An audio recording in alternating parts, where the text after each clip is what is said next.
Saúde, galera, beleza? Na paz. Quinta aula de endocannabinonologia do curso de Medicina Veterinária da Universidade Federal de Santa Catarina. Sejam todos bem-vindos. Se inscrevam no canal, já vou pedir já no começo, deixa o like aqui embaixo, se você gostar. E compartilhe isso com o máximo de pessoas que vocês puderem. E a galera da UFSC, né? Os alunos, estudem bastante, já estão estudando Biocell novamente, estão revisando, porque eles vão precisar. Eu não vou explicar aqui todos aqueles mecanismos celulares que vocês já viram lá na Biocell. Quem não é da disciplina, vão atrás daquilo que já foi falado, porque vai fazer falta na hora de entender o funcionamento.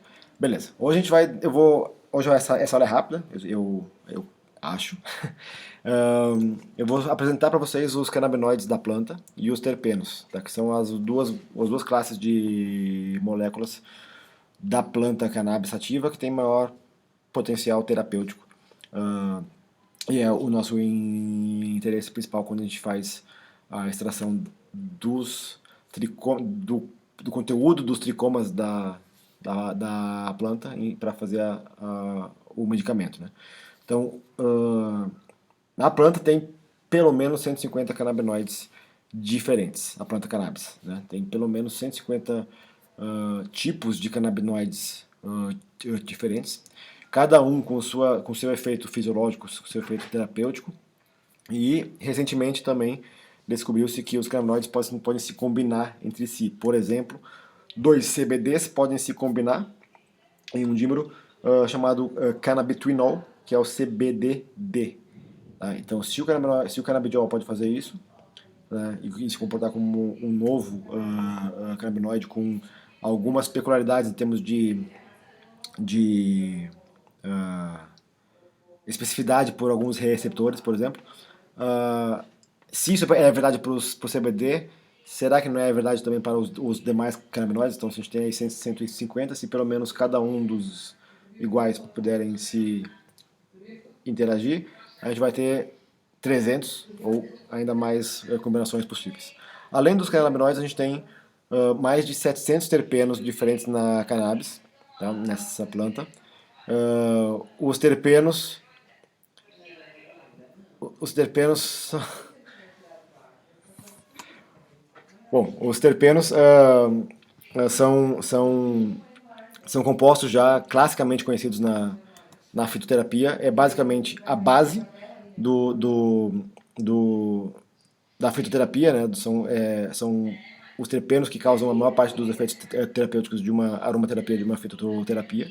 E são os responsáveis por aquela diferença que a gente tem entre um medicamento fitoterápico e um medicamento isolado a partir daquela planta. Por exemplo, o isolado vai ser aquela história que a gente chama de bala mágica, né? De uma bala que consegue ter um endereço específico, ter um alvo específico, e versus aquela metralhadora de ervas, né? Que é um composto fitoterápico. Tá? A interação desses vários terpenos, junto com talvez o princípio ativo específico da planta, como por exemplo a aspirina, por exemplo, acetil salicílico, né?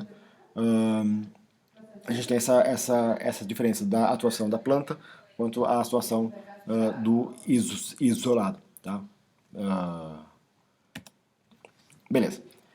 Dos canabinoides, primeiramente, na planta a gente tem sempre os canabinoides do tipo ácido. A gente tem esse radicalzinho carboxil aqui, né? A carboxila, né? O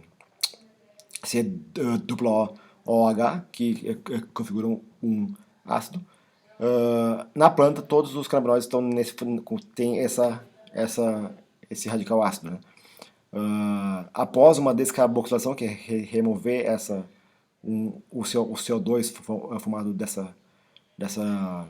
desse radicalzinho aí, a gente tem a formação dos canabinoides descarboxilados, que são como a gente conhece classicamente, por exemplo, o THC e o CBD, e isso altera o efeito fisiológico em mamíferos, em animais, ok?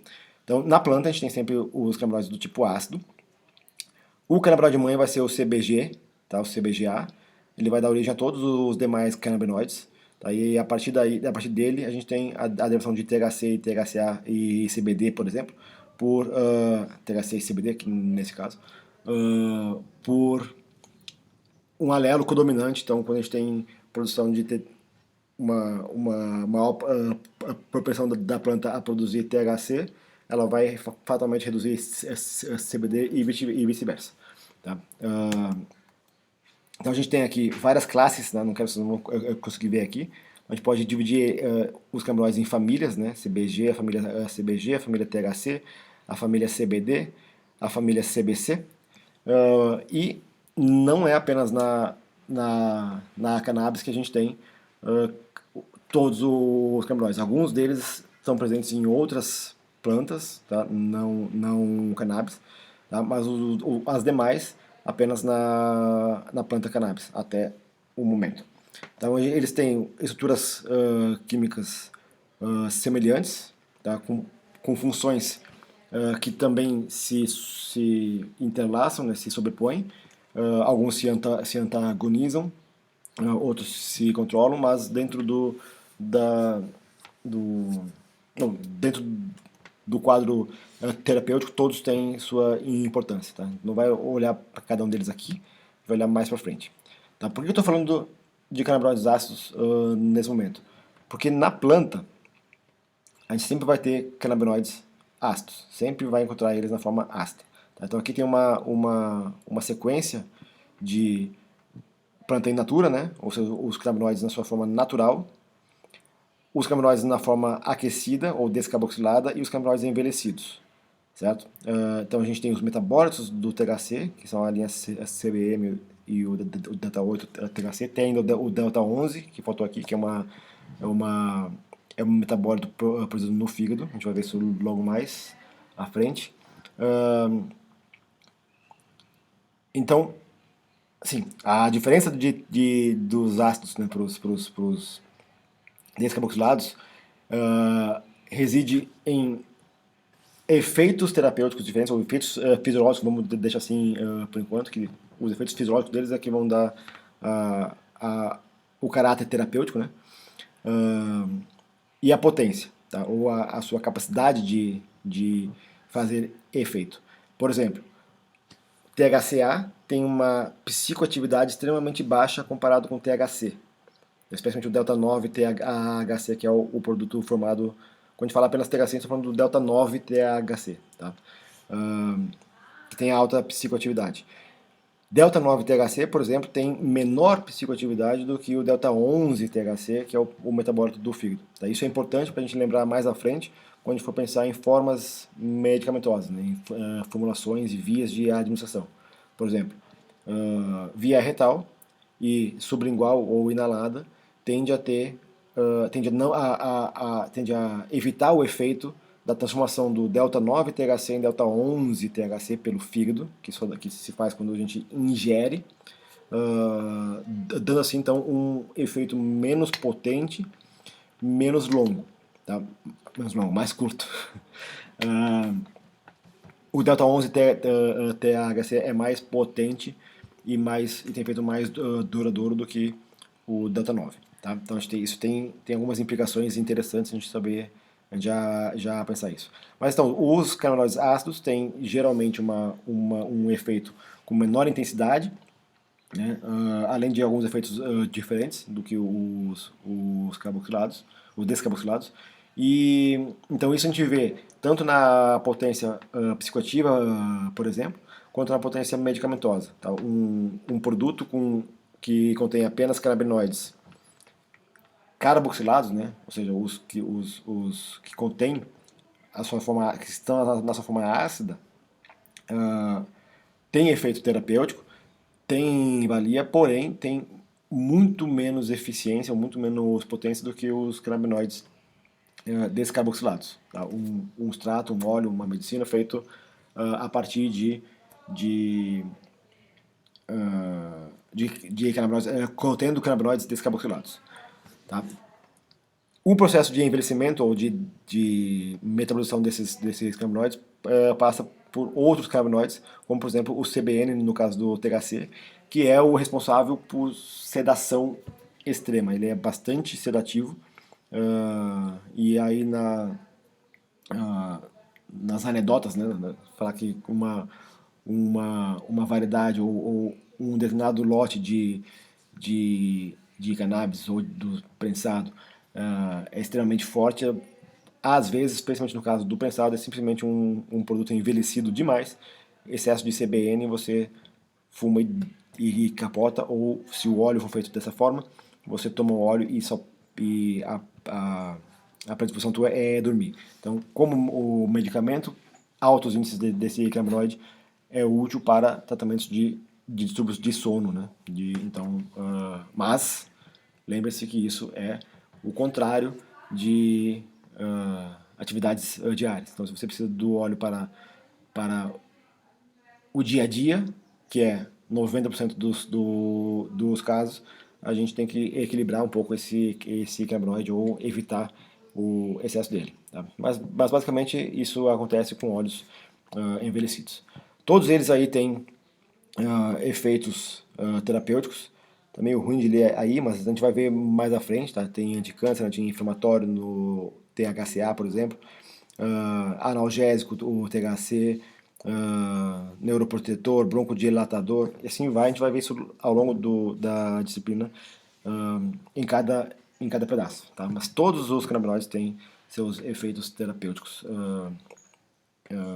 úteis, né? Além dos canabinoides, a gente tem na planta os terpenos, que já são velhos conhecidos da medicina. Todo mundo já usou terpenos medicamentosamente alguma vez na vida. Certeza que todo mundo já enfiou a cara numa bacia de água quente, né, para inalar um vapor que tinha ali, por exemplo, eucalipto, né, que aí tem terpenos que tiram, né, que desobstruem as vias aéreas superiores. Todo mundo já fez isso, certo? Todo mundo. Então, isso é uma fitoterapia, isso é uma aromaterapia, enfim, uma terpenoterapia que todo mundo já fez. Então, os vegetais todos têm terpenos. A cannabis reúne uma infinidade de diversidade de terpenos muito alta. Infinidade muito alta, né? Enfim. Beleza, então dentro de cada família, a gente tem já efeitos conhecidos, tá? Esses efeitos analgésicos anti-inflamatórios que estão aqui em negrito são os efeitos de cada canabinoide, tá? E em conjunto com alguns terpenos, esse mesmo efeito é potencializado. Então, no caso do CBGA, por exemplo, que é o canabinoide mãe, o efeito analgésico dele é potencializado pelo borneol e mirceno, assim como o efeito anti-inflamatório com alfa-pineno, beta-caroteno e assim por diante. O mesmo vale para os demais exemplos. Então, sempre que a gente associa terpenos ao canabinoide, os terpenos que fazem aquela função também, a gente tem um efeito sinérgico extremamente interessante. Tá? Isso acontece com todos os canabinoides, a linha THC a mesma coisa, né? Tem diferentes funções no descarboxilado para o carboxilado. Geralmente os descarboxilados têm mais potência, mais efeito. Aqui ainda falta o delta 9, né, que é uma metabolização, delta 11, que é uma metabolização do THC no fígado, do delta 9 THC no fígado.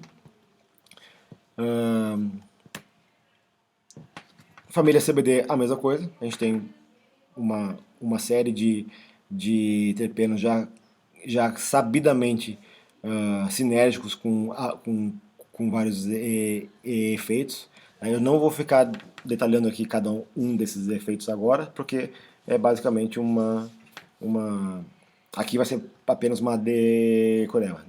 Não é isso que eu quero que vocês peguem. Quero que vocês entendam a lógica da modulação do sistema endocannabinoide e da terapia canabinoide, tá? Que é mais uma modulação fisiológica do que um ataque agressivo e fazer apenas um efeito. Aqui assim a gente tem aquela visão de apenas olhar para um caso. Tá?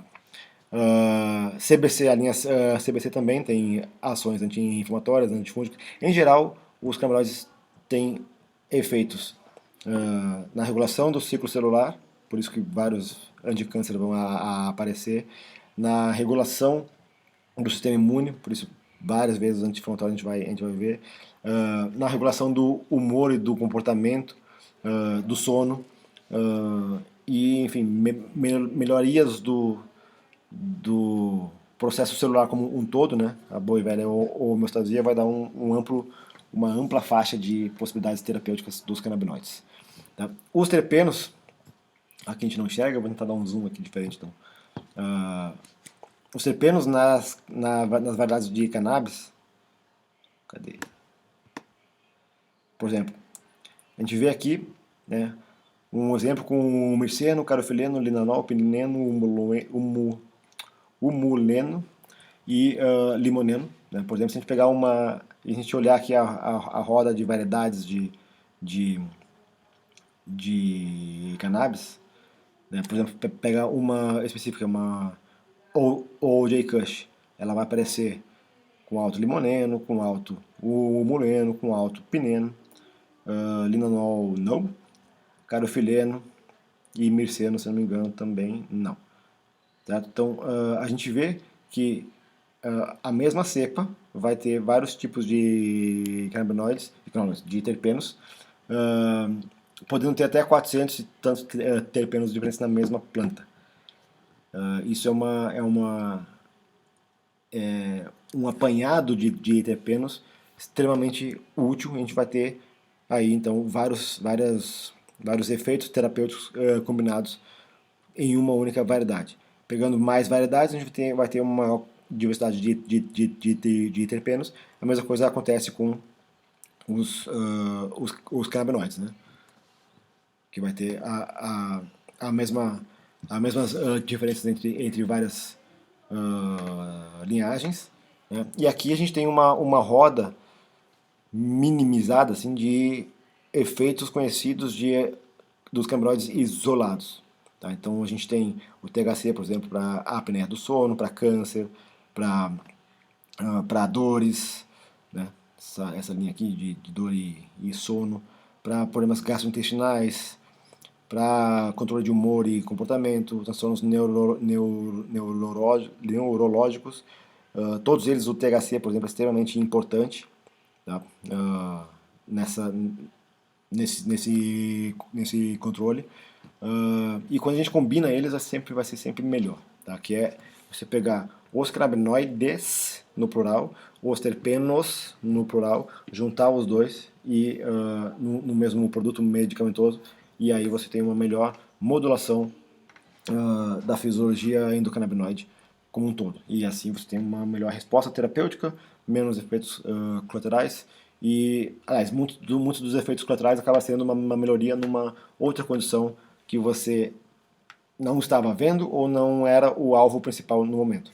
Tá? Então a gente tem às vezes várias comorbidades e você tem que elencar a principal a ser tratada, né? Dependendo do quadro, e o que a gente vê muitas vezes no uso de extratos completos, né, de full spectrum, que tem canabinoides e terpenos, você vê uma melhoria dos dois, né, das duas condições. Tá? Isso é bastante comum, especialmente quando a gente usa extratos completos, por causa da combinação dos efeitos sinérgicos entre os canabinoides, os terpenos e todo o sistema endocannabinoide. Tá? Esse efeito sinérgico a gente chama de efeito comitiva. E, enfim, é o efeito comitiva, que na verdade é a soma dos efeitos dos terpenos com os efeitos dos canabinoides. Né? Então a gente tem algo como uma pessoa tocando sozinho, ou tocando junto com a galera.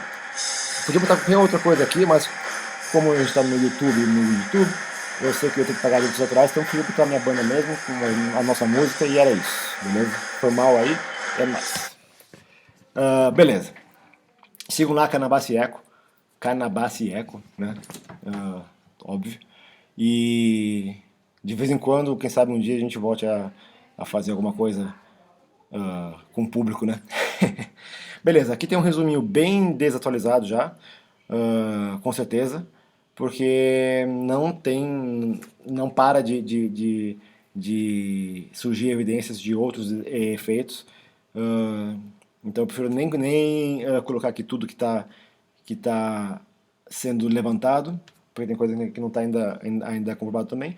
Mas, enfim, a gente tem essa ciência está avançando muito rápido nos últimos anos, nos últimos meses, semanas, dias, e a cada hora a gente vê uma nova função.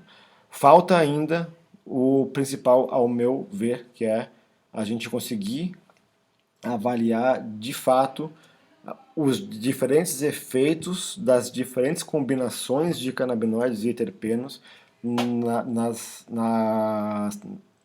modalidades terapêuticas. Uh, isso é difícil de ser feito, isso é difícil de ser investigado cientificamente por causa da complexidade de interações entre os canabinoides, entre o sistema, eles e o sistema endocannabinoide, os terpenos, a complicação de você conseguir dizer, tá, isso aconteceu porque agora teve um aumento de CBD, um aumento de THC, um aumento de CBG, ou teve mais carofileno, mais merceno. Isso é extremamente complexo e é natural que a gente não tenha chegado a um entendimento exatamente de como a fisiologia disso acontece. Então vai levar tempo, enquanto a gente não tem esses dados, a gente tem os dados isolados desses canabinoides, a gente pode usar como uma direção terapêutica, certo? A gente vai agora na próxima aula entrar com os efeitos nos sistemas, né, e nos quadros como dor, por exemplo, câncer, enfim, a gente vai olhar o sistema imune, o sistema neurológico, os quadros, os sistemas de história, enfim, todos os temas e também quadros clínicos, né, patologias ou grupos de patologias, pelo menos em que os canabinoides, né, atuam e como o sistema endocannabinoide junto com os canabinoides são modulados para fazer o efeito terapêutico específico. Beleza, galera? Novamente eu peço apoio para vocês, apoio de vocês nessa petição para o uso veterinário da cannabis. E é importantíssimo que a gente tenha esse apoio, que isso seja discutido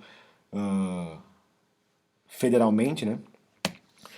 E peço também que vocês leiam o projeto de lei 399 de 2015, que está em pauta novamente, que versa sobre o uso medicinal da cannabis, permite o cultivo por associações, por empresas, enfim, em solo brasileiro, em solo nacional.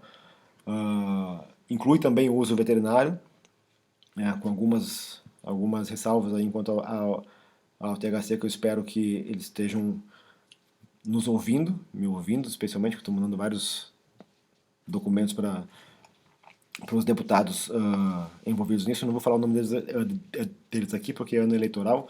Isso aqui é uma universidade federal, né? Então a gente tem algumas regras, tanto que eu cortei essa imagem aí de um site aí de um desses deputados, mas não vou falar o nome para não ocorrer em algum crime eleitoral aí, né?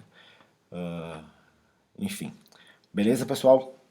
Até a semana que vem. Eu falei que essa aula era rapidinha, porque é mais uma apresentação do que a gente vai falar na próximas aulas. E sigam Saúde Canábica nos canais aí, especialmente o Instagram, que é onde eu mais posto, né? Além daqui do YouTube, que são as aulas, e do YouTube. Que mais? Bom, enfim, era isso. E espero que vocês tenham uma noção agora de quando eu falar extrato completo do que eu estou falando, de um óleo mais ou menos descarboxilado, em termos de proporções, a gente vai falar isso mais à frente, quando a gente for falar dos tipos de medicamentos, né, das formulações, das extrações, enfim. E espero que tenha dado uma clareada. Beleza? Deixem nos comentários aí o que vocês estão achando, se estão entendendo, se vocês estão conseguindo acompanhar, especialmente o pessoal aí da UFSC, né? Vocês, qualquer coisa, mudam para mim, Vocês têm meu WhatsApp também. Se tiverem algumas dúvidas, que eu espero que sim, que só tem dúvidas quem estuda, quem está aprendendo alguma coisa, né? Ah, chamem que eu tento ajudar vocês na medida do possível, beleza, galera? Até semana que vem. E fiquem todos seguros, fiquem em casa, se hidratem.